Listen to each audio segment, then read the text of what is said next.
welcome back to the Public Announcement Podcast. And today we have an important topic to discuss, and that is of the 2016 of the year, and namely the elections and the aftermath of the entire elections.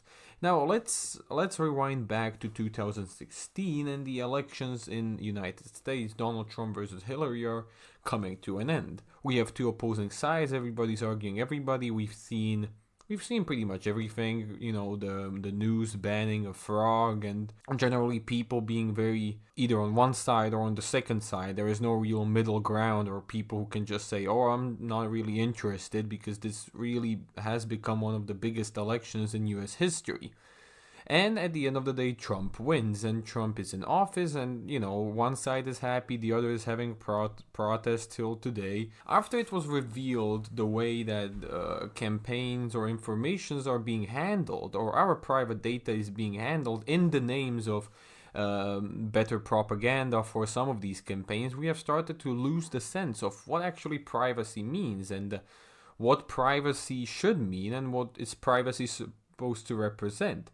You've got things like Project Veritas or Cambridge Analytica. These things are entirely anti-privacy, but they've made kind of large implications on the entire elections. So my question with this podcast is, how has propaganda changed, and how does that affect our privacy, and what can we expect in the future? Before we actually begin, I would like to introduce the main know-how of this episode. It's only after the elections, the aftermath, that shit's got real, and not only in America. I mean, the political climate today is insufferable. You've got two sides. You've got the extreme liberals or the very conservatives, pretty much. And there is no middle ground. There's less and less people who can just say, like, guys, how about we agree on a discussion? Everybody in these days, at least, thinks he is the correct one. He has the right opinion. I have to be true to my beliefs and to the party I say I support. And the elections just showed it. I mean, already aiming for the elections, it was pretty heated.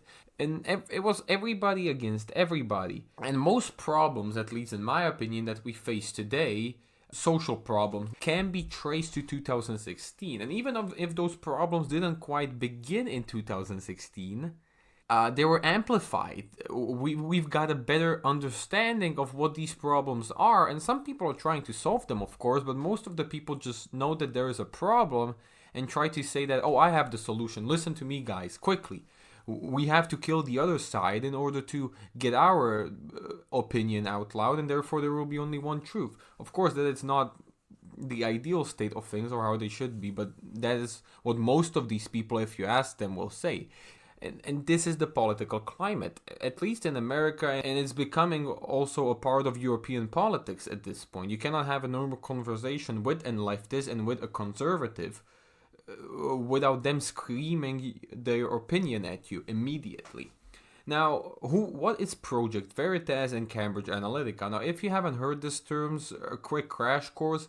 Project Veritas, they released 4 videos, and they were aimed at targeting the frauds of Hillary's campaign. They said that the leftist media or leftist corporations, those mean mainly the ones in Silicon Valley, were trying to somehow diffuse the notion that Trump is supposed to become the president, and they even released some videos saying that these corporations plan to solve the Trump situation in 2020 or 19. And then there are some accusations concerning Google and that they developed new algorithms. And I don't think this is not true. I mean, if you look at the state of YouTube, or the sorry state of YouTube, you can see these algorithms at work.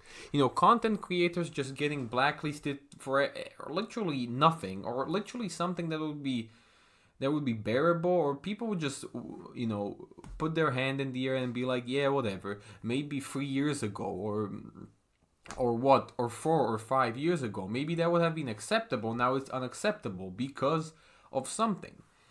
And again, you might say, well, this is not because of the 2016 elections. I mean, Trump won. He was not in any way influenced by no media. We as people chose him. And that is not quite true. Cambridge Analytica was the exact Google of Trump, right? Google tried to defuse Trump, and Cambridge Analytica, they were helping Trump's campaign and helping him to presidency, and we can see that they are quite successful. Cambridge Analytica, they used exact and precise calculations. They used actual people that are called data scientists, right? That's a job now, a data scientist. And these people, what they did, they analyze data and they assign you into certain groups, and then they figure out how to target those groups, right? Let's imagine you're a conservative, you're a dog lover, and you have a family of 2, right? Now, what they would do is they would know these things about you, and they would know exactly which ads they need to give you so you would vote Trump. And this is how they managed to change opinions of millions and millions of people. However, it comes at a cost, right? Because you have to get the data somewhere. And this is why I'm saying that privacy and freedom are in danger and are under attack. And it is a question of the future whether we will be able to enjoy such luxuries as privacy and freedom.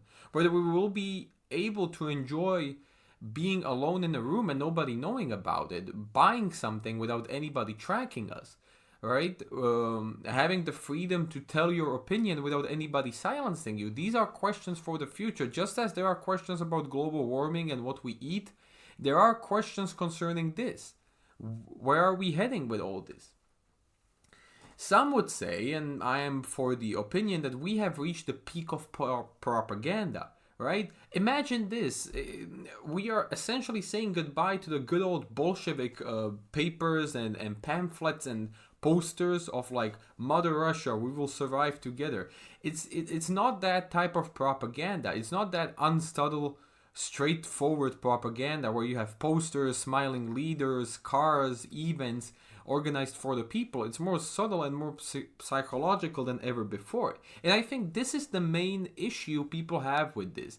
Because propaganda is not bad, and you might disagree with me, but think about it this way. There is a book by Edward Burney called Propaganda, and of course he was a propagandist himself, and he says that propaganda makes our life simpler, and it does. I mean, imagine that you would go to a store without any propaganda, without any advertisements, and you were to buy some food, right? Now, you would have to probably take the food home, test it, do this and that with it, and maybe you wouldn't like it. You would have to look at the food, at the actual ingredients, compare the price with the ingredients, with the amount. It's a lot of unnecessary process. A 15-minute shopping for 2 days would take you 12 hours because you would have to analyze each and every product. Propaganda comes into our life and says something along the lines like, look guys, there are a few ideas that I know you will like and we will persuade you to like them, but they're not bad ideas. We are serving the consumer. At the end of the day, if someone advertises your shampoo, you don't have to directly buy that shampoo, but that advertisement tell you like, look at us, we are better than the other shampoos. Why don't you treat yourself and buy the better product? And I think that's quite a logical thing to do. If we were to ban propaganda, do we ban advertisements too, like those ones on TV? There are a sort of propaganda too. Even the pamphlets, like the good old pamphlets, that's also propaganda. The things that you get in the mail, like the promotional discount materials, again, propaganda. You cannot imagine life without propaganda. It has been just given a negative name, right? If you want to express advertisements in a positive light, you call them advertisements simply, but if you want to give them a negative name, you say propaganda. And again, as I mentioned, the new propaganda is very subtle, and I think this is what makes people very, very uncomfortable around it, because you don't even know it's affecting you. The main essence of propaganda, or the best way to persuade a person to do something, is to make him think he did the decision on his own without your help, right? Let's say you want to persuade someone, again, to buy your shampoo. Do you constantly, every single week, tell him, buy our shampoo, buy our shampoo, buy our shampoo? No, you don't, because that won't have any effect on the person. The person will actually, on the contrary, buy a second shampoo because he will be like, fuck you guys, I won't do what you tell me. Personal freedom, don't tread on me, right? But if you put advertisements saying like, this shampoo has what is better for your hair than our competitor's shampoo, right? You will be like, oh, okay, they're stating a fact, and therefore I have the right to treat myself and to choose this shampoo. The effect that you want is the same. The person is sort of persuaded into buying the shampoo you wanted him to. We have exchanged, and Bernays says this in his book Propaganda, a good old council of wise men who decide about our everyday life for a chance of propaganda to live, because propaganda needs to live in a market of competition. And without a market of competition, there is no freedom in choosing. If you have two companies making two products, you can only buy one of them, right? Or you can buy both. There is not much choosing, as if you have 20 companies, each racing to give a better product to the consumer.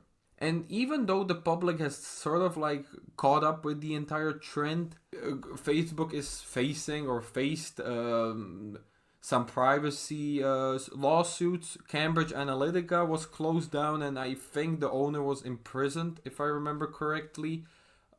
So that doesn't exist. Project Veritas, I mean, they still exist and still expose things. So I guess good for them. But even if we manage to slay few of these dragons, how much of them are still left? Most of the time, we are fighting an unknown enemy. We don't know who to really fight. Who is the main man behind propaganda? Who does the propaganda? Do we fight the politician, or do we fight the what? The company? The company doing the advertisements? The people inside the company? The employees? That doesn't make any sense. They're doing a job, just like you. They have a job too. I mean, these are the things we have to think about when concerning modern day propaganda. It's very subtle. And we have to ask ourselves, where is the line for propaganda? And what should be and should not be allowed? If we directly see that this is propaganda, I mean, okay, but that kind of misses the point, right? Propaganda is supposed to be subtle because it's supposed to persuade you that you are making a conscious decision, not some poster. And this is why I think the modern era challenges these boundaries, because the propaganda has become so subtle, you don't even know it's there until you realize by somebody telling you, like, look, Cambridge Analytica got us fooled during the elections. And you were like, damn, I saw those ads. Man, I was fooled too.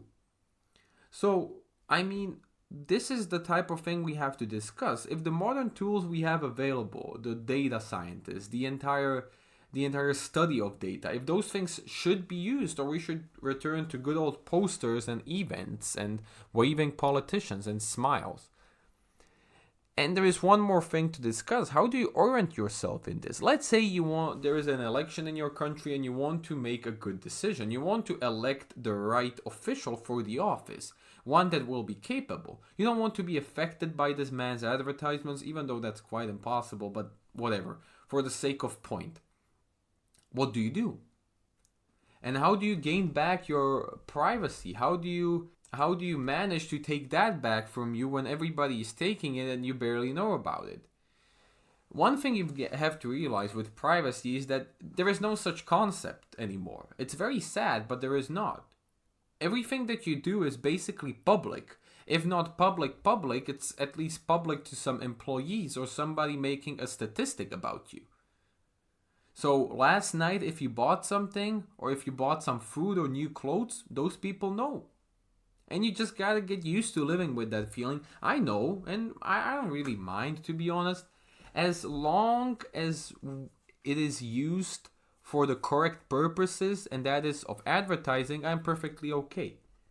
And this is the thing I talked about. We don't know who to exactly fight or blame. And even if we do, they most of the time provide such a service that is kind of unimaginable for us to go without it. Imagine shutting down Google because they took our private data. Cool, now we don't have Google. So what? We're gonna go to Mozilla Firefox? They're gonna do the exact same thing. It's like Soma in Brave New World, that pill you took and you had happiness. And now the most sad thing about this, that you can't even trust the news anymore, or most of them, because those are biased articles. Even the biggest news organization have fallen victim to these. People the workforce is affected by their opinions, and somehow they cannot put facts and their personal bias away. And even if you think you're reading information selected by somebody.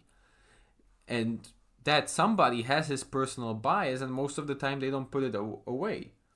But there, of course, is one effective way how to get out of this mess, how to know how to recognize propaganda and how to recognize false ideas that propaganda gave it to you. Can you guess it? Yeah, it's communication. Well, isn't that hard, is it? I mean, going out and talking to people, mainly of people with different opinions, can prove productive. Those people have different opinions for a reason. They sure have reasons like you. And if you talk to them and you manage to persuade them or at least think in your way somehow, you've done it. You know and you've got facts on your side, but if you stutter, if you don't know what to say, and if you resort to arguments like, oh, you must be wrong, then you know that your position isn't very strong. And you either change your position or really look into the details. Consider the facts yourself, be your own news source. This is the only way we can effectively fight false propaganda, because there is a lot of it on the internet today, and this is the only way we can fight our judgments. Now, I don't want to get political or anything. I leave your political beliefs on you. But think about who you're voting for, and I do not mean this personally to any candidate. Think about whether that person is really worth your vote, or is it because at some news you read that this guy is good and now he has to be good.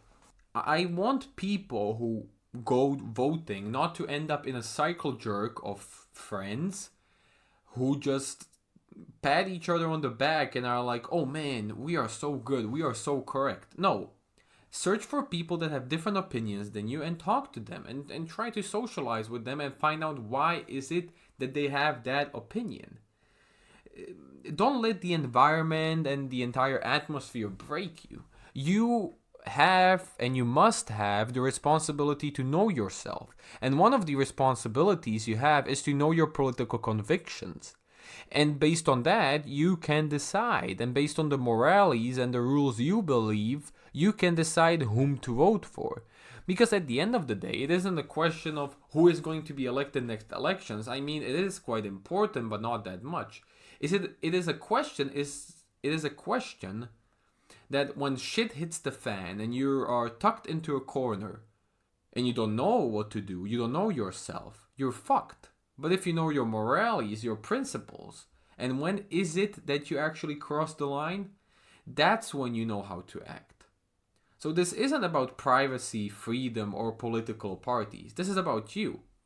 This is about you recognizing what are false beliefs, what is false propaganda, and most importantly, how to get out of those things and how to become a version of yourself that is more aware of what is happening around him and is just not one unit in the masses of people. And that's it for this podcast. Thank you for listening.